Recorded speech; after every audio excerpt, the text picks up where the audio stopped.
Namaste. जी मनीषा जी नमस्ते welcome good evening over to you. Thank you, Bhaiya. So we have some of our young participants also with us today. So it looks it's going to be an interesting session. Namaste, Arjun. Namaste, Didi. Ji. So we have some young ones and some contemporary participants also, fellows also with us in this reunion and follow-up session. So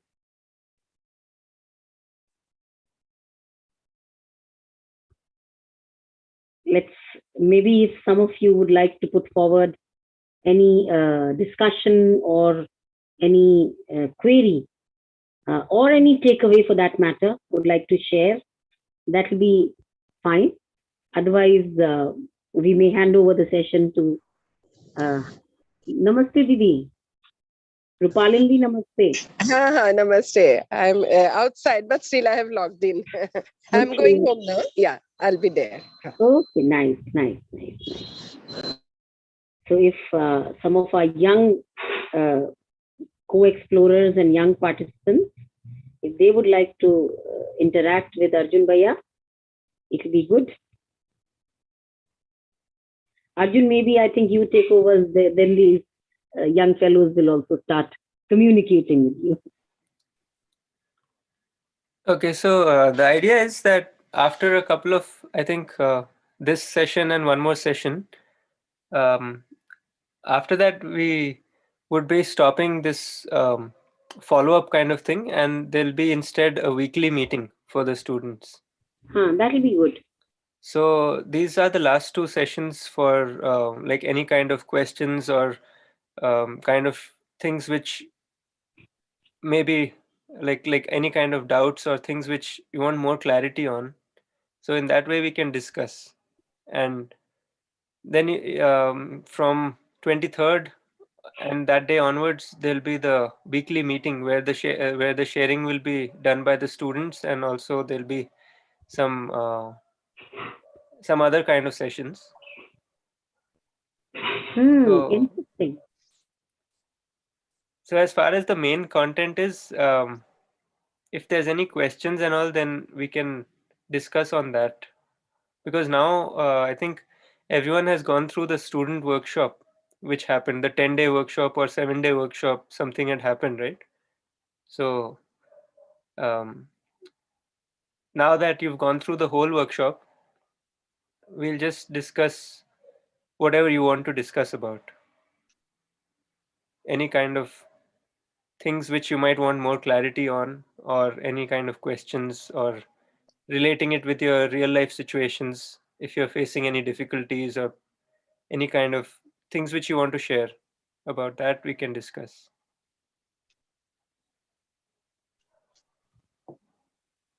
Fine enough. Yes, Mayank ji, Manik ji, Manik Majumdar ji.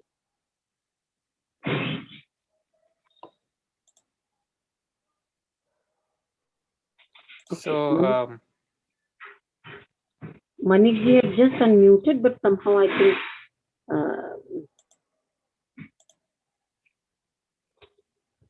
okay, so just to review what we have discussed so far in the workshop also, as you've gone through the whole thing, now you can again see how this relates to your day-to-day life also, and try to see how different situations which you're going through can also be connected to this content. And when we start exploring, then we start seeing the relevance of these proposals which are being shared. So would anyone like to share about their experience of the whole workshop? Like now that you've gone through the whole 10-day workshop. I don't know if the students are there in this or the teachers are there. Arjun, both are there, students as well as teachers, both are there. Okay. So if any of the students have gone through this for the first time, the whole workshop, and they want to share their experience very briefly, just to see like what things really struck you during the workshop, or what things you want to discuss more right now. And that way we can discuss.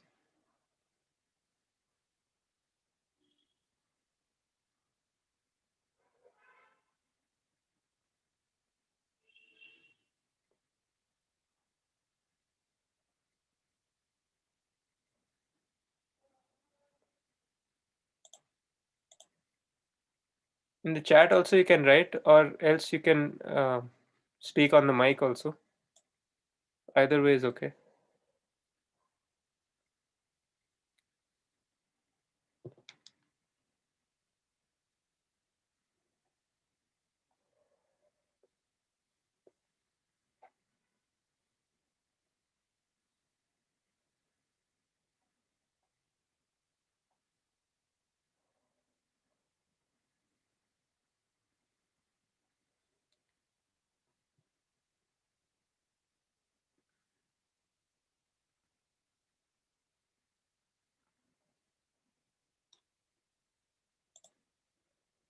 So in this group, are there any people who have gone through the workshop, or uh, or it's a different group? Arjun, I think these are students who had just attended few sessions only, like your session, no? Okay. Because the link for the workshop students, the link has not been still sent. Oh, why is that? I don't know, Arjun, because I think that will start on 30, like you mentioned, no? March 23rd. Okay. So I think by that time only for them, the mail will be gone, will be Okay. going. Okay. So these are the few students that you usually used to come initially, Okay. and some others are teachers. The students who had attended the workshop have still not been sent the mails. So the people on this session are who have not attended the workshop, and like Yeah, the students have not attended the workshop. The faculties have attended the FDPs, okay. but the students have not attended. They have just done the eSIP of their college, the colleges, what they have done, no? A few sessions of. Okay. So even in that also, if there's any kind of sharing, then we can see what to talk about today. Because I don't know what would be good to talk about today. Depending on what the people are looking for, we can discuss.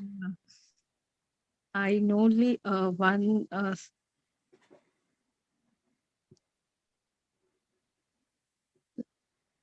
Ajobin, can you do you have any question?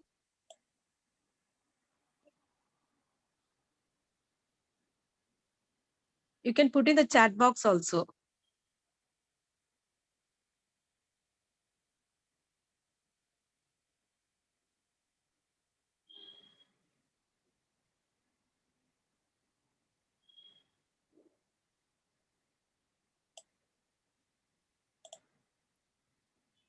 Arjun, I think you can discuss something there. Yeah, if there's nothing much happening, then we might as well, you can continue on 23rd itself, right? Shall we do that? We can. I think today anyway we have some teachers also. You can tell the teachers if they have any doubts. No, otherwise from next week we can start from 23rd. Next week is Yeah, not we can do necessary. that also. That also.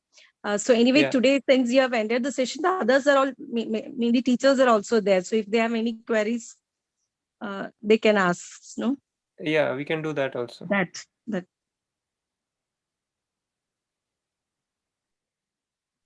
So if teachers have any doubts to ask, you can ask. Hello. Arjun. Hello. Hello. Am I audible? Yeah. Please go ahead.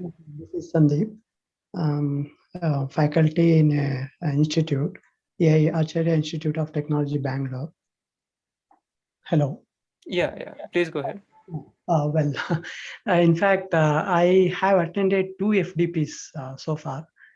And yeah, so the thing is, uh, uh, the concept is it's understood, it's clear only, but when it comes to the application part in real life, in a real situation, so I think it takes a lot of effort, a lot of understanding. Um, so in fact, that's what I'm uh, observing.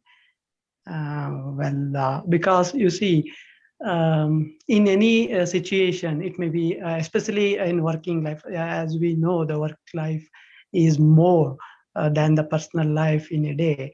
So, sir, am I still audible? Yeah, you're audible. Well, so yeah.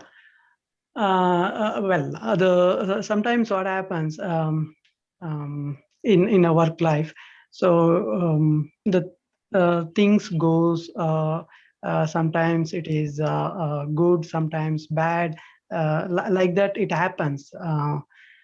But whenever the good thing happen, yeah, we are all happy, we are all okay with it. But when the bad thing happen, when some situation goes worst, so that's where I think this concept of UHV will be helpful. And it's my observation, so that to help, I want to take help of this concept, especially whenever some bad situation went on. So I really, instead of what I have understood, we have to respond to situation, whatever, irrespective of good, bad, whatever it may be. But to respond itself, as I said, during the negative, or what you call the bad situation, it is quite impossible. I felt, because the understanding the situation itself takes a lot of time, a lot of effort, and the responding, it takes some more time, so by the time the situation will be over. So I hope what I'm giving you, the scenario is understood. What do you say, sir? Yeah. So if you look at that scenario, what options do you have? Like, Yeah, other than responding, the other option would be? would be reacting or keeping quiet. Okay. So you have one option which is favorable to you and one option which you don't want to do, but you might end up doing, right? Okay. So it's because, first of all, you can just look at your awareness while the situation is happening. If you're able to draw attention towards your own awareness, then when the situation is happening, then you'll be able to look at it in such a way that you're able to respond, because you look at it as what do you call, like, if there are some people fighting with you or something like that, then first of all, instead of looking at it as somebody fighting with you, you'll start looking at it as the fact that I'm related to the other person, and the other person doesn't know what to do in that situation, so he's doing something which is not naturally acceptable to him also, because he doesn't have that awareness at that point of time, so he's doing something which he also may not want to do, but he's doing it. And if you also are not aware at that time, then the consequence is that a fight may happen or something like that, right? But if you are aware at that time, then you can start seeing the other person's intention, and you can feel that this other person doesn't want to create the fight, but he lacks the competence to see that. to have that awareness at that point of time, and therefore he's doing certain things which are some things which you wouldn't want him to do. So when you look at the situation a little more deeply, you realize that the other person is also in trouble. He's not in harmony. If the other person was in harmony, then he would not create that friction also, and you would also be like not exposed to that kind of a scenario. So the other person you cannot directly control, or you cannot do anything about it at that point of time if you yourself are not aware of the situation. But if you are aware and you are able to see that the other person is related to you, then naturally you feel like helping the other person. And even if you can't help the other person, you have a good feeling towards the other person, even if he's trying to harm you, or even if he's trying to do something which you don't like. You'll still have that feeling of relationship. So majorly the problem is that we don't feel related to the other person. If we feel related to the other person and we draw our awareness towards that relationship, and we realize that we both are similar, the other person's intention is also to do the right thing, your intention is also to do the right thing, but you also lack the competence to some degree, and the other person also lacks the competence to some degree, then you realize that you both actually want the same thing. So regardless of how the other person is reacting or whatever the other person is doing, you can still have the right feeling within you. So that is 100% in your control. So what we are saying here is also that if you are aware of the fact that your feeling is 100% in your own control, then you have the choice of whether to feel bad about it or to not feel bad about it. So like that, if you are able to have this awareness more and more often, then you'll notice that you are more and more happy. Even in these situations, you're able to be happy and you're able to feel related to the other. So of course this may not happen instantly, it may happen with time. In the beginning it may happen that you start with first looking at all these situations after they happen. Like suppose the reaction happened and all this happened, and you became late with the awareness, then it will happen that you realize this after the event, right? Not during the event. And then slowly, when you have more and more of these events, and as you become more and more aware, when you're able to draw that awareness inside more and more often, then it will start happening during the situation. And then all your thoughts and all that also won't get disturbed. So not only your reaction outside won't happen, your thoughts inside also will not be in conflict. So it's a gradual process, but one way to do it is through trying to explore and be aware as often as we can be. So especially when there's a situation which is not favorable to us, at least at those times, if we can become aware, then it helps a lot. And eventually, if we can become aware more and more often, then it will always help us. So this is what can be done. Well, thank you, sir. Well explained. And in fact, no, because of UHV only, I could able to, even though such a bad situation has happened, I could able to go to the person and speak to him in a normal way, forgetting that whatever has happened. So that really because of this UHV program I have attended, and thank you, sir. Yeah. So it's all about being aware of that and going on exploring the proposals. And if you're not sure about something, then keep it open rather than fixing it with some or the other assumption. It's much more useful to keep it open because that way you don't conclude something without knowing. If all your conclusions are with knowing, then it is definite. But if a lot of your conclusions are to do with assumptions, then the assumptions may keep changing from time to time, and therefore um, that would not be definite. Like your conduct would not be definite in that kind of a case.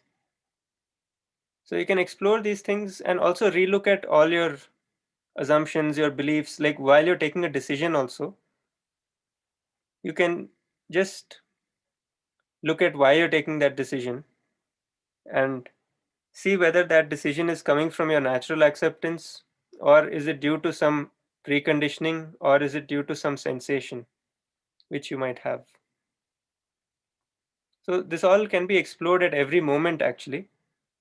But to start with, you can at least start with the times um, which you feel depressed, or the times where you feel like the situation is not in your favor. And even when the situation is not in your favor, you have only two options, right? One is to accept that situation as it is, or the other is to change that situation. And whatever you choose out of these two, your feeling is in your own control. That means you can be happy regardless of whether the situation is in your favor or not. Because either way, whether you have to work towards improving the situation or whether you have to accept the situation because you can't do anything about it, either way you can be happy.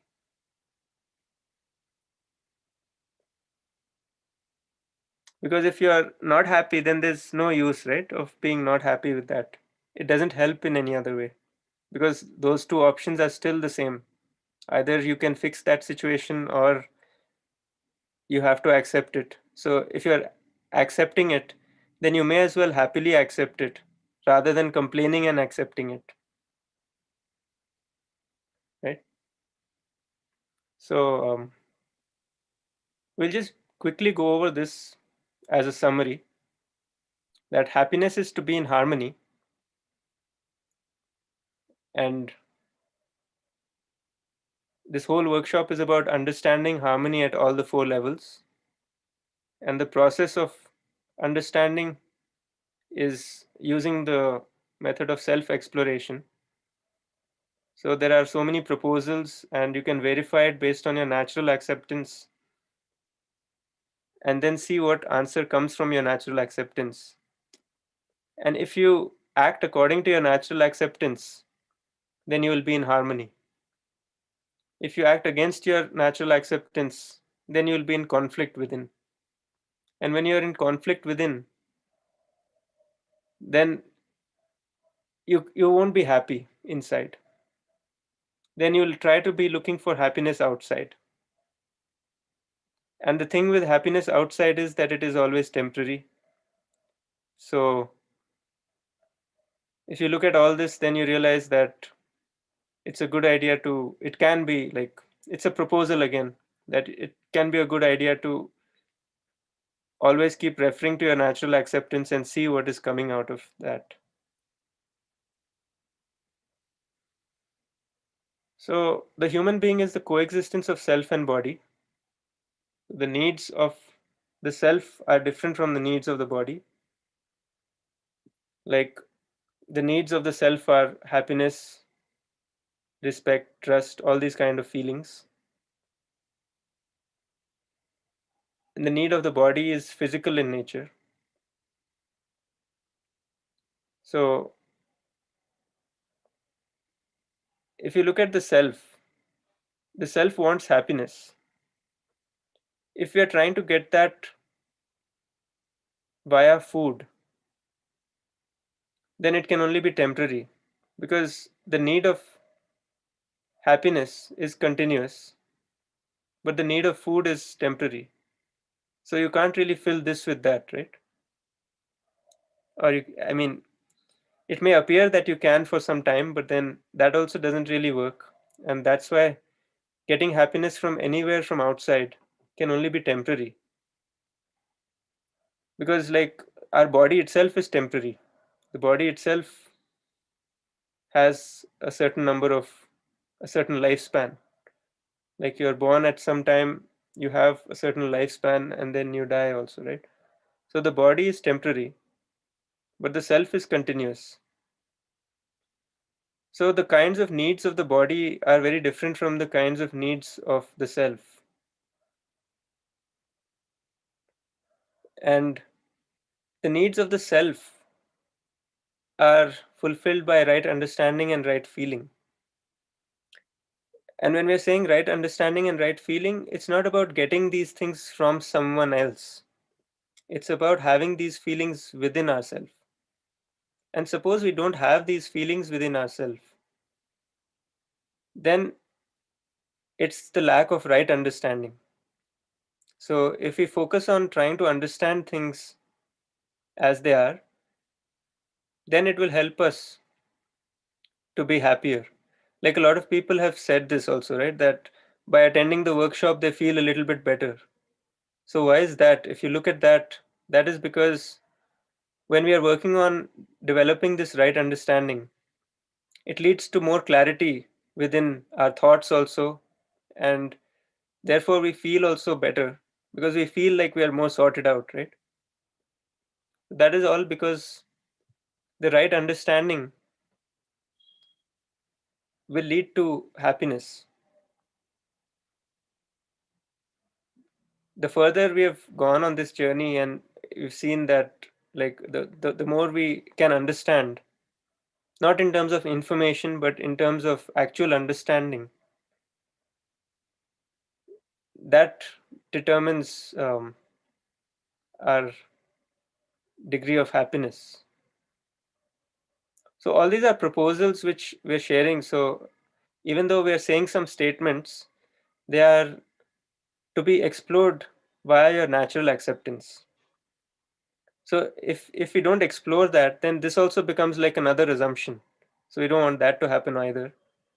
So it's a good idea to explore everything with your natural acceptance and see whether it's true for you or not. And if you're not sure, then you can keep it open. So if there's any questions also, you can always keep asking.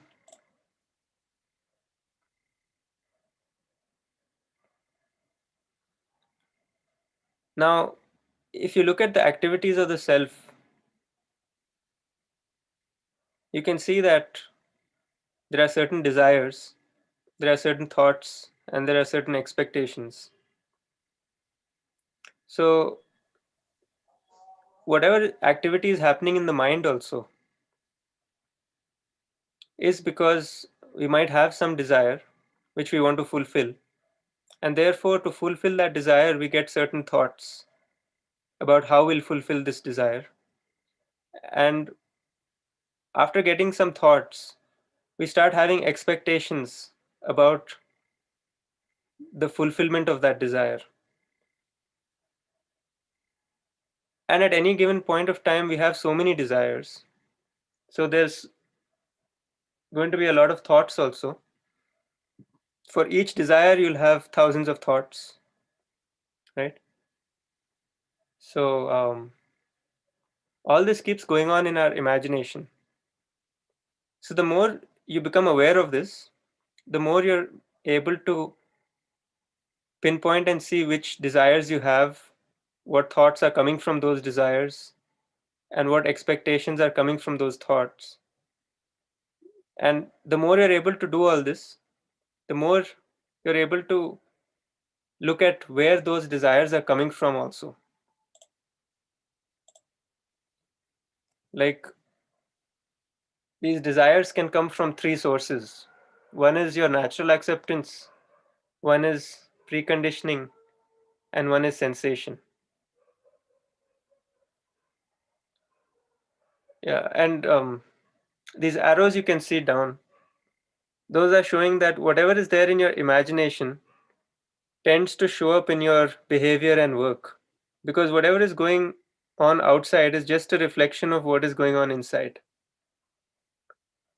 So if you're imagining something, you have a desire to do something, you have thoughts related to that, and you have expectations related to that, then you want to do it also, right? So then that translates into your actions also. And those actions come out as your behavior and your work. So you can see how powerful it is that, like, the fact that from one small desire, you have so many thoughts coming out. And from those thoughts, you have so many expectations also. And with all this thing going on inside, you start taking action outside also. So the inside and outside is related. But the inside is what is able to determine what happens outside. And this is not to do with, I mean, this is not like for all situations and everything. This is for what you choose to do. For things which are happening in general outside, it's a consequence of many things, and many of those things are not in your hands. But the things that are happening in your imagination are completely in your control, in your like whatever thing is going on over there is all something which you can choose, how to run that, what should happen there and all that. So most of us run this imagination unconsciously without really realizing what is going on there. But the moment we become conscious of that, we can start to look at each of the desires that we have and see which ones we actually really have and which ones are just borrowed from somewhere else, which we actually don't want. There might be many desires like that also. So the activity of desire is imaging. That means that when you have a desire, then you start imaging something in your mind. Like if you have a desire to buy a house, then you start visualizing a house inside your mind. When you have thoughts related to buying this house, then you start analyzing and comparing. Like, the thing is how to fulfill this desire of yours. And then next, you start getting into the finer details of your final expectation, which is a lot of selection of which color comes where, selection of um, what kind of material to use, and those kind of things. And they're based on your taste or your preferences. So those tastes and preferences are also coming from your thoughts and what you have in mind from before. It could be from preconditioning also, it could be from sensation also, it could be from natural acceptance also. So for your imagination, these three sources are there. And if you look at the whole imagination that you have inside you, then it's generally a clutter of these three things: the imaging, analyzing, comparing, selecting, tasting, all that is going on. And the source from where these things are coming is from your preconditioning, natural acceptance, or sensation.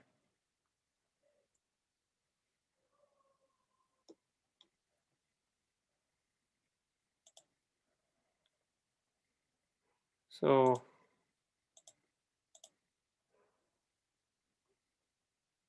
the content of imagination can come from any of these three sources.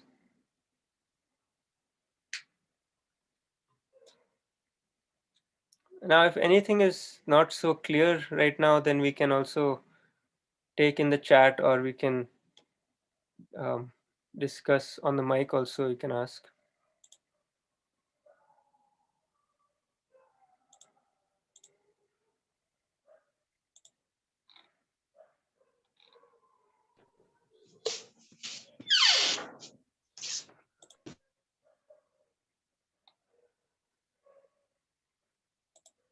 Rupalimji has raised the hand. Rupalimji, you can ask the question. Yeah, I don't have a question, but a kind of sharing of my experience regarding what topic was going on. Like a co-explorer asked, like when the concepts are clear, but in living it is so difficult. It really is, but how I applied it, I wanted to share. If it is of, it will be of any help. Can I share that? Yeah, you can be very brief though, and you can share. Yeah, that part that we have to accept if we can't change something. So that sounds like a kind of defeating position, the helplessness, or because normally our deep rooted sanskars are like that ego, and this thing comes, that combative situation. But how I dealt with that in a situation which has been going on for a very long time. It's with my own daughter only. And recently it happened that for 3 days it happened that old habits, we find it very difficult to break. So it was on, but then since I had been attending morning sessions regularly, so it was a kind of constant reminder. So I asked myself on that particular evening that how am I feeling? I was trying to understand my physical changes like inside. And I found that I am not in any comfort um, for whatever was happening. So I made the decision that since I am feeling discomfort inside, I must not think about whatever. I stop analyzing whatever has been happening. So I just took a decision. It was a very conscious decision. And then I broke the chain of negativity. And after that, I only said sorry, although I on that day I was not wrong, but overall I took that responsibility that whatever has been happening over the years, our habitual pattern of kind of conflict, bitterness, I took the responsibility, and I thought of saying a genuine sorry to her. And what I wanted to share is that acceptance, or the kind of stepping back, it might seem like I have lost in that battle, but it is not a kind of it in the long run. That is a kind of victory, actually, not victory over anybody, but that is a kind of like it is rewarding. That is the right word. It is rewarding. That moment, it might seem that I didn't do anything wrong. Why should I say sorry or this kind of thing? But ultimately, it is rewarding when we stop reacting. Initially, it is very difficult because it has become a habit for us. But then when we consciously, every time we check it, that reaction, then it is actually rewarding. So automatically that will drop off. That habit of reactions will drop off. Initially, if we thrice we try, after that it comes naturally that we don't react, we respond, because there is motivation, because we have seen the results, that the result will be positive. It might seem initially that that ego I'm dropping, I am stepping back, but it's experientially validated in my case, that I have seen that very soon I started seeing the results, that there was positive results from the other side, and it was very easy to drop the reactionary habits. Thank you so much. Yeah, the moment we are able to see the relationship and the fact that I also want to be happy, the other person also wants to be happy, right? The moment we see this, that's when we feel like doing everything that we can so that we can help the other person also be happy. So if that means that you know, doing something which you feel is not really comfortable for you, it'll become more comfortable for you because you can see the relationship more clearly. So these are small things which keep happening, and as you keep observing them, it really helps to develop that relationship also in a stronger way.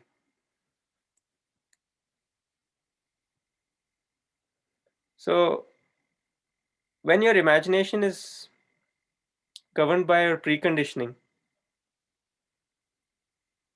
then it's a kind of enslavement, because then you're dependent on that assumption, and you can't really do anything about it because you feel that that is right. Like for example, if you have some kind of a preconditioning, like let's say there's a preconditioning that the teachers in the college dominate the students a lot, and suppose there's a teacher who doesn't do that, then if the student still has that feeling that the teacher is going to dominate, then automatically you look at the feeling that the student has for the teacher, that becomes not harmonious. But if it was going with an open mind without having this feeling, then it would lead to a different outcome. Or let's take an example of this thing that we might feel that having physical facility is the source of the problem. Suppose we have this kind of assumption,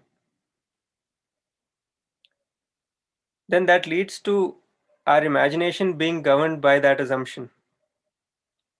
So then we feel that having this physical facility itself is the source of the problem. Or we might have the opposite preconditioning that since, like, if we get this next mobile phone or this next car or something, then all my problems will be solved. So then our whole imagination is guided by this one thought about one desire about how to get this car. So like that, there are so many things which we might have, which we might think are required for us to be happy, and many of those things have not been explored by us. They're a part of either preconditioning or sensation. So that makes it in such a way that your whole imagination is confined to that. And when that happens, you can't really look outside of that box. So preconditioning basically means that you're doing it because you feel that that's right, because other people are doing it, or because you believe that that is the right thing to do. And where that belief came from could be any source. It could be from parents, teachers, it could be from media, it could be from newspapers, it could be from anywhere, right? Where that belief came from is not the main thing. But the fact is that if we have a belief or an assumption and we haven't verified it using our natural acceptance, then it becomes a source of preconditioning and we become enslaved to that preconditioning. So then our imagination is forced to, think about desires which are coming from there. But if we are able to analyze our preconditionings, all the assumptions and things which we have inside our mind, then it will help us to verify and see whether these preconditionings are in line with our natural acceptance or not. And the ones which are not, at least we'll know that they are not, even if they are so strong that we are not able to. We still want to have those things. Even then, at least we'll be aware of the fact that these are not naturally acceptable to me, and over a period of time we'll realize that they're not so useful for me also. And the third is sensation. That means your imagination, if your imagination is governed by sensation, then it means that you want to get some kind of pleasure out of it from any of the five senses. And thinking of that or having a desire of that is what is running in your imagination. So it could be any of those five senses of touch, taste, smell, sound, right? It could be any of these senses. So, like, suppose it is for taste, then it would mean that in our mind something is running, that we want to eat a certain kind of food which tastes a certain way, and that keeps running in our imagination until we get it. And then when we get it also, the happiness from that lasts only for a very short time. And after that, after a certain period of time, again that starts running in the same way, where we become dependent on that sensation, and that keeps running in our imagination. And every time we try to fulfill it, we feel happy for a short period of time, and then it goes away. And then we feel like we crave the same sensation again. So suppose you went to a restaurant and ate a certain kind of food, you like the taste and all that. Then after that event happened, you became full. And then you might either think of other sensations or other things to fill your imagination with. That, of course, will happen. But after you become an empty stomach again, by the next day, you might have that craving again. So, the thing with sensation is that when you fulfill it, also, it lasts only for a short period of time. And then when you want to have it again, it will be for a short period of time. But the gap in between these two events will be something where you are kind of craving this sensation. And if this gap is very short, you can fill your mind with other things and forget about it. But if this gap becomes longer, then you become more and more um, kind of addicted to getting that sensation again. So the problem with all this is that you become enslaved to something which is not naturally acceptable. So when the content of imagination is going with this preconditioning, with desires coming from preconditioning and sensation, then at the maximum it can only lead to short-term pleasures. That's the maximum it can do. And the consequence of the short-term pleasure is that once that event is over, you you feel like you're missing something. You feel like the lack of that pleasure becomes a source of your unhappiness. So that means the lack of this tasty food that you had that day, that becomes a source of your unhappiness. So that's what happens when we get enslaved by this preconditioning and sensation. On the other hand, if your imagination has desires which are coming from your natural acceptance, then you'll be in harmony. And those desires have the potential to lead to continuous happiness. So once we start having like this content of imagination sorted out in such a way that all our desires are coming from our natural acceptance, that will be the state of continuous happiness. Because fulfilling those desires, which are coming from natural acceptance, will lead to the good of all. And once you start seeing that like we are all related to each other, then the goals become not personal kind of goals or personal kind of sensory pleasure or any of that kind of stuff. It becomes much larger. And when these desires are not personal desires, when they become larger desires, that's when this whole thing fades away of us being an individual, and it starts to look like we are all one. So that potential is there. But to start with, what we can do at this stage is to analyze our desires and see, like, first you can make a list of your desires and then start identifying them and seeing where each desire is coming from or what source is motivating each desire. And once you have clarity on that, then at least you'll be a little bit more sorted out in this sense. And then you can you can even see that, you know, the desires which are coming from preconditioning and sensation, when they are fulfilled, then does that happiness last for a long time, or what happens? You can start, you know, exploring all these. When situations happen also, if you're aware of what's happening, then you can see the impact of all these things, and therefore you'll be able to take decisions also more easily, in such a way that you are able to be happy. Arjun, there is a hand So if raised. you're, yeah, let's take that. Jagadish sir, Yeah. so you can ask. So, Namaste, Arjun Bhaiya. Namaste, Bhaiya. Is it audible? Yes, audible. In a situation that we have to take a decision on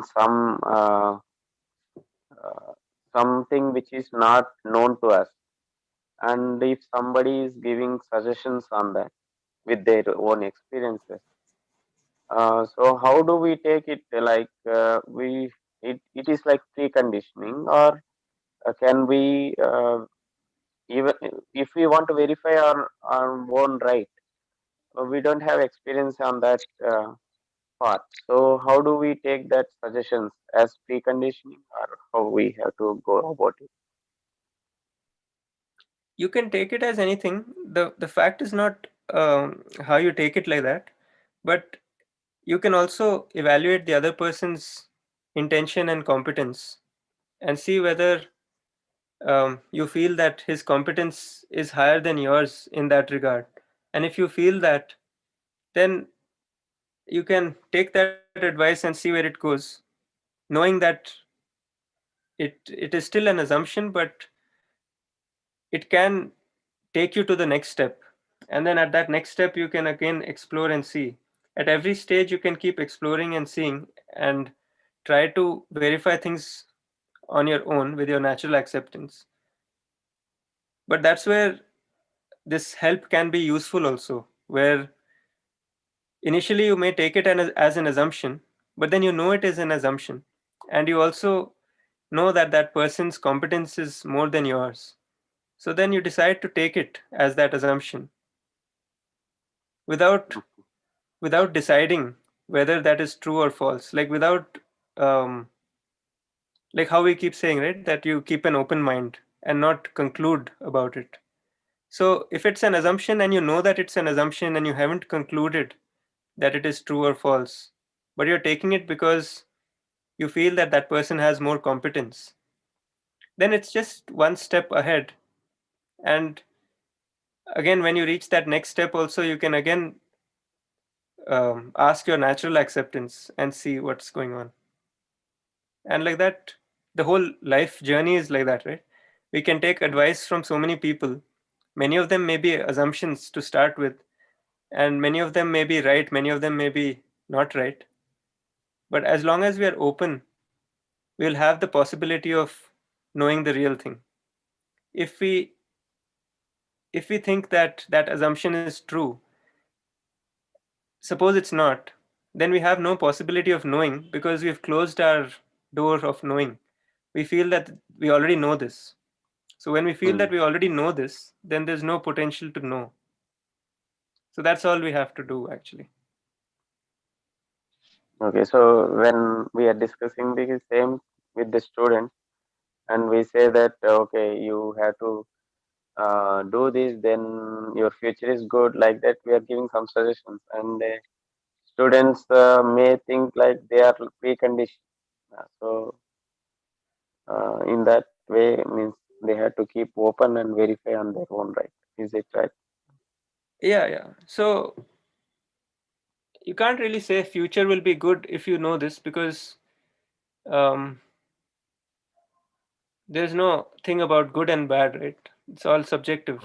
But if we can just see that natural acceptance is something which we all want, and it's coming from a place which we have inside us, which is always giving the answer to us, it's like a guide, then all we want to do is, even for the student or the teacher or whoever it is, we just want to try to help them to see this guide within themselves and try to take guidance from this guide. That's all. So we don't say any promise that, this future will be good, bad, and all that kind of stuff, because that becomes out of context also, and it doesn't really make sense, right? Because Yeah, yeah. future So of the what? student, Future of the student has to take it like it's a guidance for me. It's not like precondition. Is student can take it in whatever way. The student yeah, may agree with things, may not agree with things. All that um, doesn't really matter, because our job as a teacher is just to put the proposal forward, and that's all, right? yes, Because we ourselves are also exploring. So for yeah, us also, many of these things are assumptions which we are exploring and seeing whether they're true or not. And we also haven't been able to conclude yet.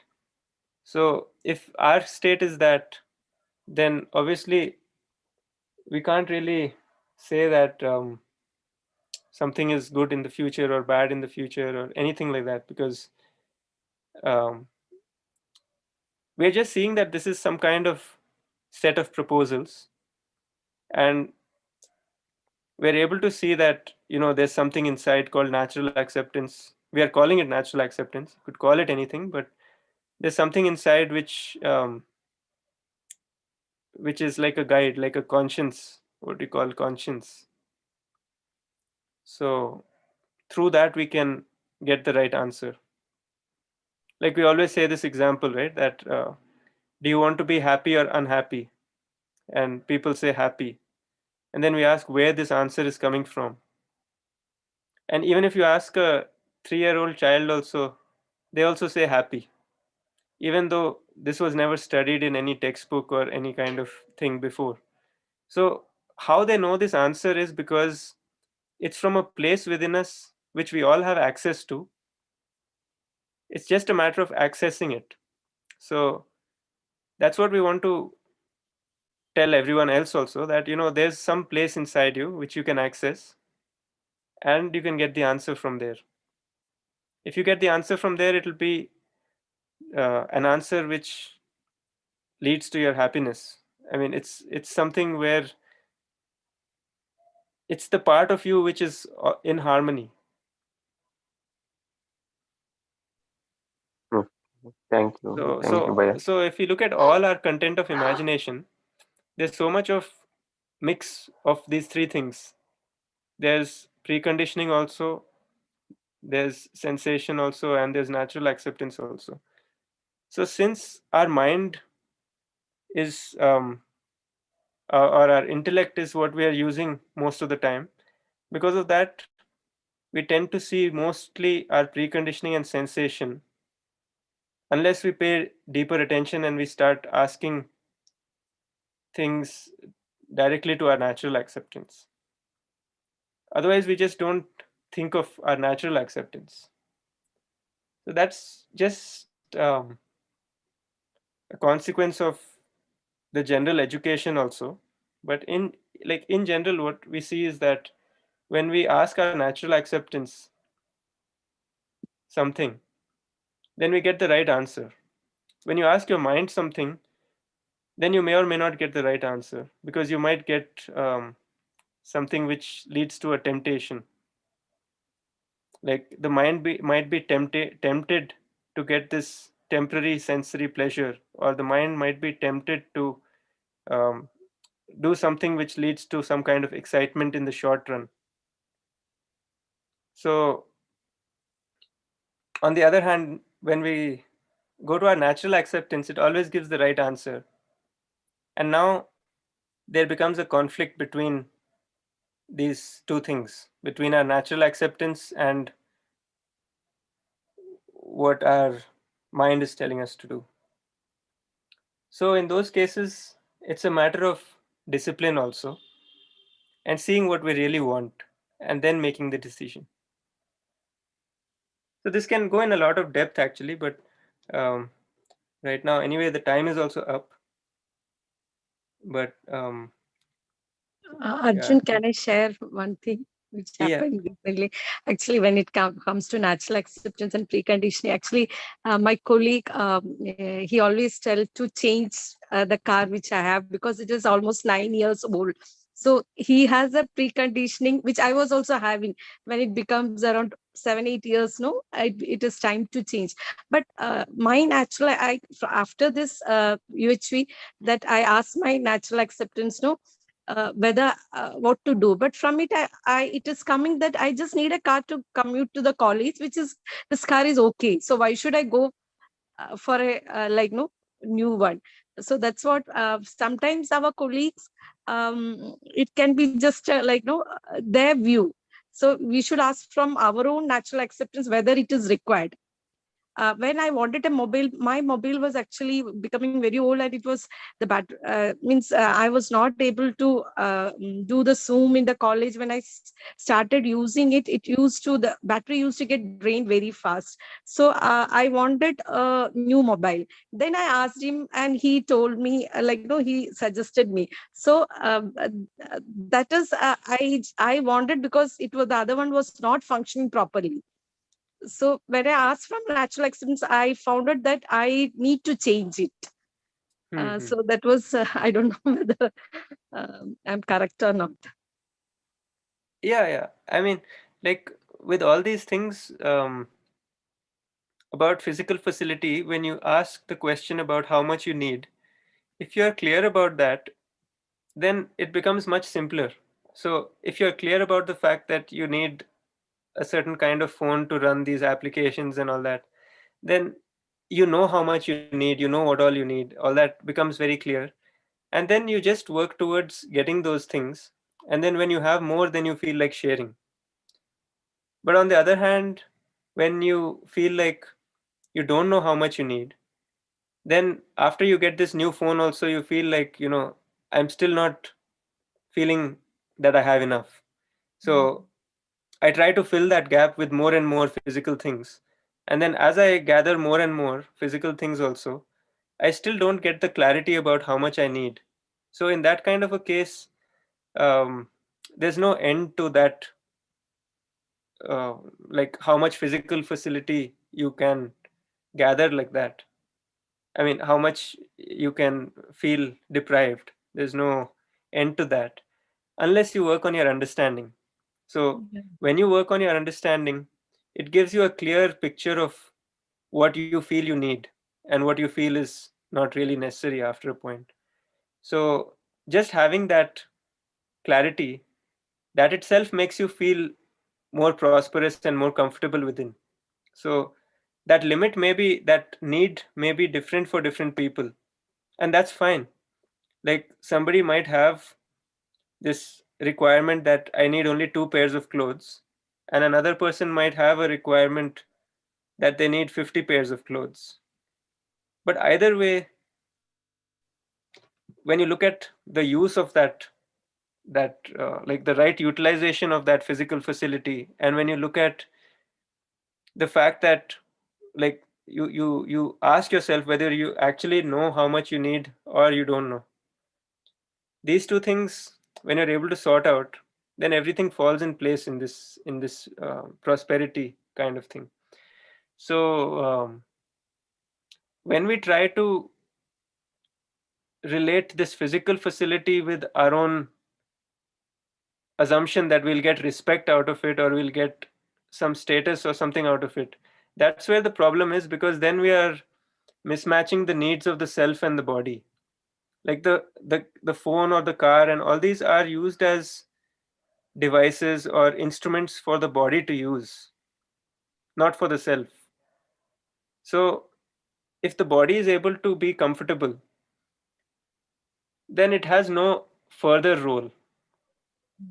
But since a lot of us tend to equate that with a feeling of self-respect, a feeling of confidence, a feeling of we tend to relate all these things, right? Like we tend to relate. Yeah, they Um, feel that if you have a brand new car, you get more respect. Like yeah, they you might think get like more that. respect, you might get Respect. more confidence, you might Yeah, the feel students happier. will be looking in that way, like no. So the teachers have a might be feeling like that when you come in a new brand car. The Yeah, teachers will get more respect that they feel. They might be having that thing. yeah, like there are ads also, right? There's a ad for a car um where they show that in the car that person is happy. So then they're trying to relate happiness and car, Uh, but actually the car is just an instrument for the body. The happiness doesn't really have much to do with the car. So in the same way, like a lot of ads and all that, we've grown up with all this, right? So we might relate to that yeah. stuff. So many have that preconditioning. So slowly now we are knowing the content. So we all the desires we think with we see whether it is natural, like with the natural acceptance or precondition. So we can verify it now. Yeah, No sensations happening. yeah. Okay, Arjun, I think it is time.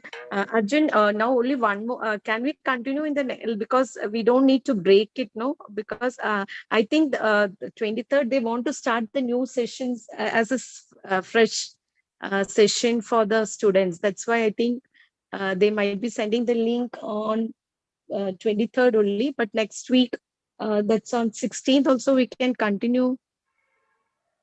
Yeah, we can continue. Then we can ask them also to join.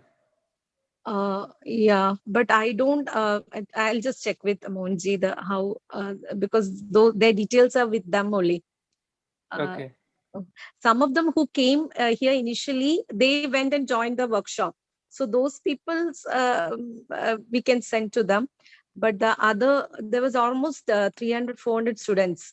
So those details are with Mohanji only.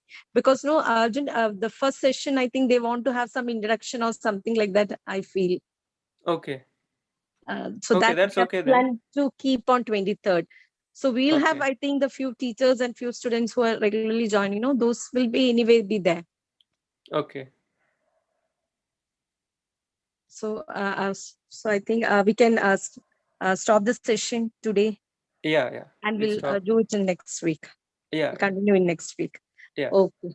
Okay, thank you very much. Thank you all the participants for joining. Arjun, it was really nice. Actually, as teachers, we are aware of the content, but listening to once more, it becomes more clear to us.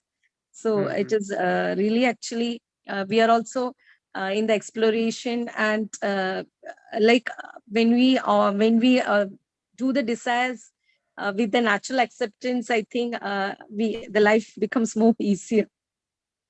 Yeah, but the only thing happens there is the conflict because we have tasted a lot of the temporary pleasures, right? So Mm. because of having that taste and not having the continuous happiness, because of that, we tend to go after uh, the temporary happiness again and again. Again and again. Yeah. So it's a matter of creating a discipline and also being able to go on that path so that we start getting a glimpse of the continuous happiness. Because getting a glimpse of that, um, once you get a glimpse of that, then you feel that these other two are not so important after all. They become, um, you yourself feel less like going after them.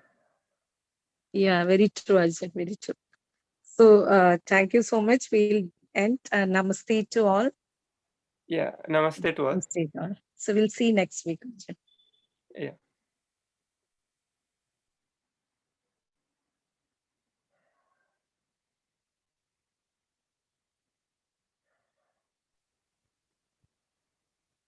Ji Priya Didi. Nice. A very interactive session.